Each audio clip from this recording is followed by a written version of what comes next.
Om Swastiastu. Baik, di video kali ini saya akan bahas mengenai prinsip persepsi. Nah, berikut ada jenis persepsi. Yang pertama, ada persepsi terhadap gambar. Gambar merupakan salah satu jenis media visual. Hasil penelitian menunjukkan bahwa penggunaan media visual dapat membantu dalam proses pembelajaran, meningkatkan ingatan dari beberapa persen menjadi 38%. Selain itu, waktu yang digunakan untuk menyampaikan sebuah konsep berkurang sampai 40% ketika media visual digunakan. Nah, sebelum menyajikan media visual, kita harus mengetahui beberapa konsep. Seperti yang pertama, gambar lebih mudah diingat daripada kata-kata.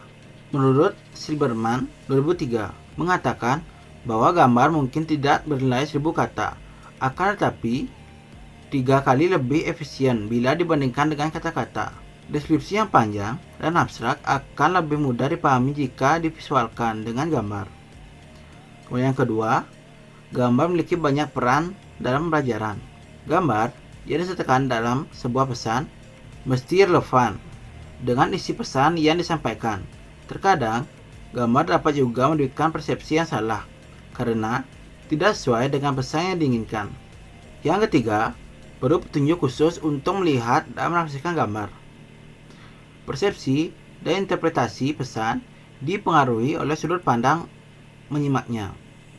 Persepsi orang ditentukan oleh struktur memori yang sedang aktif, sehingga persepsi dan interpretasi gambar tertentu oleh kemampuan berpikir tiap orang.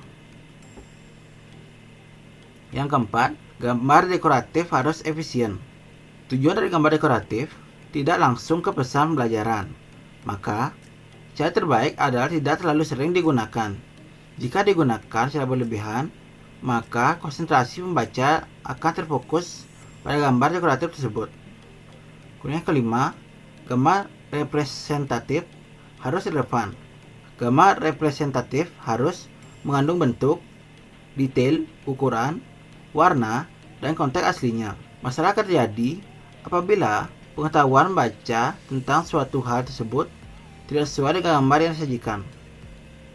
Kemudian, yang keenam, gambar organisasional menekankan hubungan temporal dan tata ruang. Gambar organisasional tujuannya membantu pembaca mengatur konteks dan memahami hubungan antar gambar. Gambar dapat disajikan berturut-turut, dimulai dari sebelah kiri, kanan, dari atas ke bawah, dari mudah ke hal yang sulit. Kemudian, yang ketujuh, ada gambar interpretatif harus disederhanakan dan diberikan label. Gambar interpretatif adalah gambar untuk menjelaskan tingkatan yang kompleks dan rumit. Sangat penting bahwa gambar tersebut harus dibuat sesederhana mungkin, tanpa menyederhanakan isi dari apa yang disampaikan. Kemudian yang kedelapan ada gambar transformasional harus cukup realistis. Gambar transformasional didasarkan pada asumsi bahwa hubungan dalam gambar yang banyak jenisnya dalam interaksi satu sama lain akan lebih mudah untuk diingat. Kemudian yang terakhir, warna dapat menyalurkan dua tujuan pesan. Penggunaan warna pada sebuah gambar dapat mengandung dua makna. Pertama, warna dapat menarik perhatian, dan kedua, warna dapat memberikan bayangan tentang keadaan asli dari sebuah benda atau objek. Kemudian, materi yang selanjutnya ada persepsi terhadap tabel, diagram, dan grafik. Nah, diagram, tabel, dan grafik digunakan untuk memvisualisasikan konsep-konsep abstrak yang mengilustrasikan hubungan antara konsep tersebut. Tabel merupakan kumpulan data yang disusun berdasarkan baris dan kolom. Kemudian, berikut merupakan ciri-ciri persepsi terhadap tabel, diagram, dan grafik. Yang pertama, dapat membuat ide-ide abstrak lebih konkret dan mudah dipahami.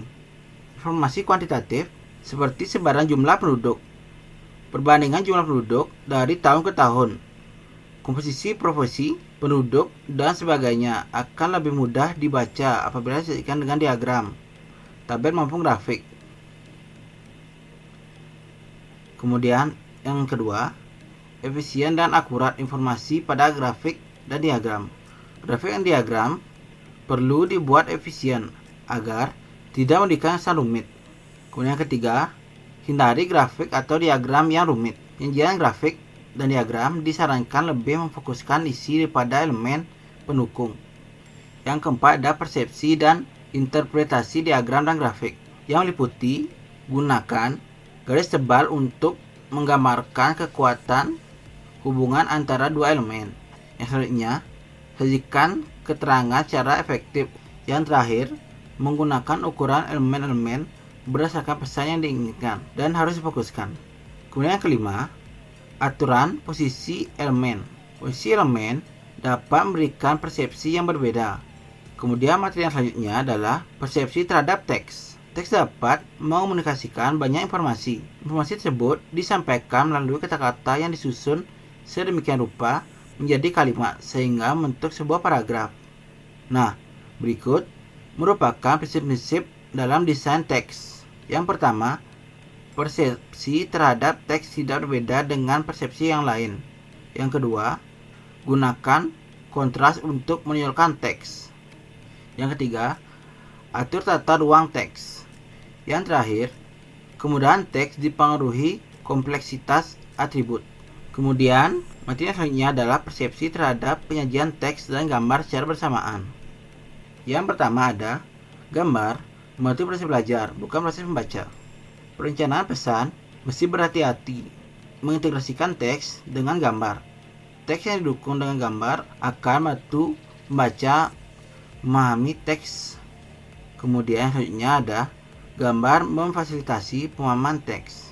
Secara umum, gambar yang terkait dengan isi mampu memfasilitasi pemahaman teks. Materi yang terakhir ada persepsi terhadap suara.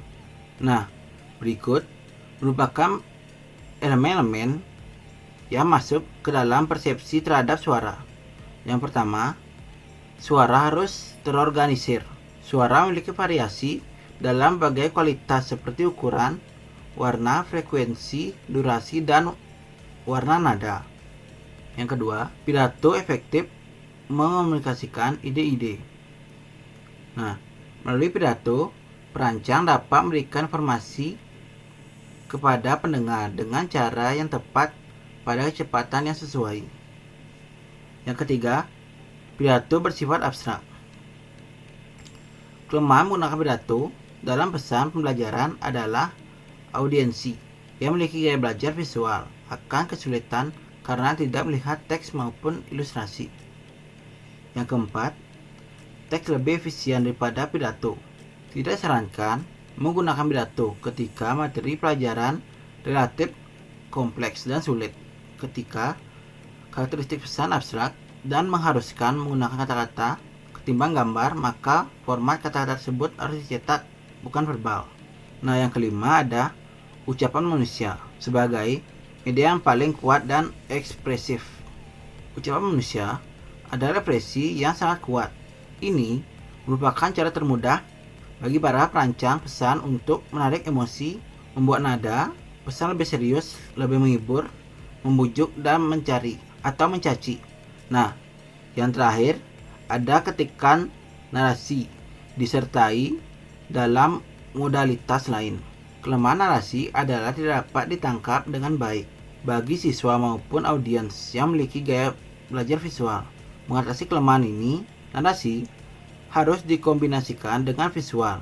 Misalnya, pementasan wayang yang dapat dilihat secara visual. Nah, demikian yang bisa saya sampaikan. Sekian, terima kasih.